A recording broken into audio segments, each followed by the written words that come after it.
Now, Kaspersky has named the new virus Duku 2.0, saying it is similar to the Duku virus discovered in 2011. Now, this was related to the notorious Stuxnet, a piece of malware used to sabotage Iran's nuclear program and linked to Israel and U.S. intelligence. The latest Kaspersky report has prompted speculation that Israel may be behind the new virus. To discuss this, I'm now joined live by Hushang Amirahmadi, founder and president of the American-Iranian Council from Princeton. Thank you very much for being with us here on RT International. So, who, in your opinion, could benefit the most from the hacking attack during the talks?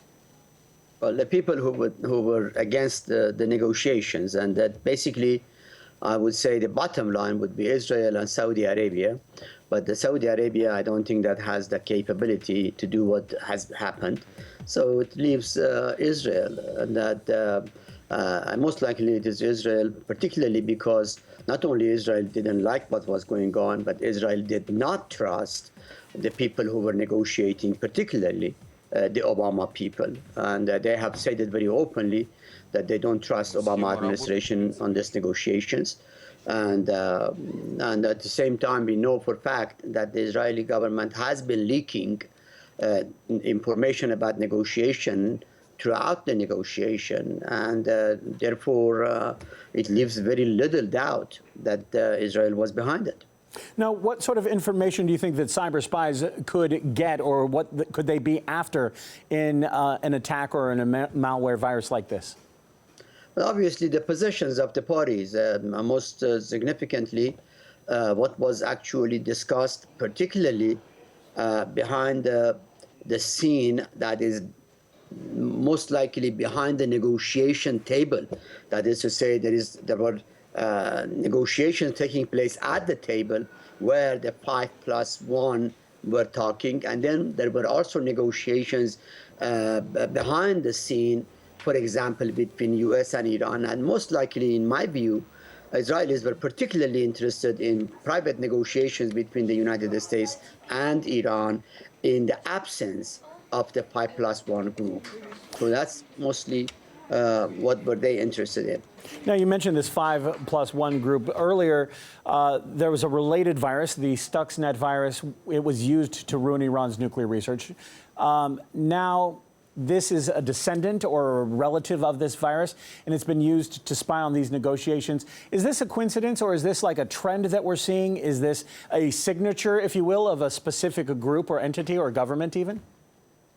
No, this is the signature of a particular government, and that government is Israel. The Stuxnet also was used by Israelis in cooperation with the United States of America.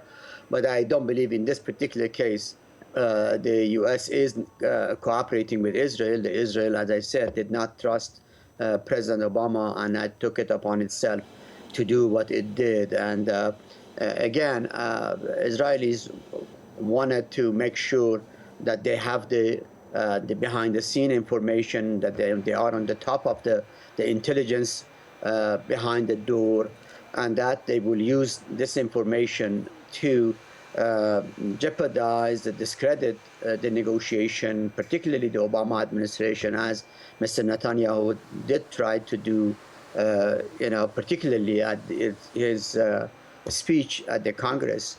So the U.S. Congress, I mean. So again, I think this is a signature event. The signature is that of Israel, and this is a well-orchestrated, systematic process by which Israelis want to dismantle Iran's nuclear project, to prevent any successful negotiation with Iran, and therefore make the nuclear case stand and indeed go in the direction of further and exacerbated conflict.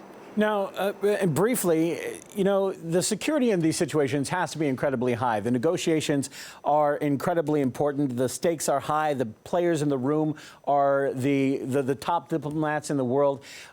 Is it really feasible that such an event, at such a top diplomatic event, was infiltrated by cyber terrorists, if you will? I mean, the security couldn't really have been higher, could it? Yeah, I think obviously the three countries that could have prevented this is U.S., Russia, and Britain in particular. But I think particularly the U.S. But the Americans were, I believe, relaxed about this situation because they thought they are briefing, quote unquote, Israelis, and therefore Israelis don't have any reason to spy. And therefore, I think the Americans did not make any effort to detect this spying, assuming that the Israelis are just going to be happy with this briefing that they get. But obviously, Israelis were not happy.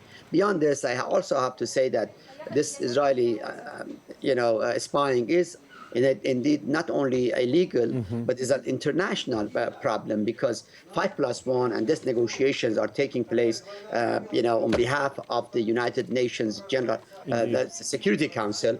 And then, in fact, what Israelis did, they are indeed spying against the Security Council of the United Nations.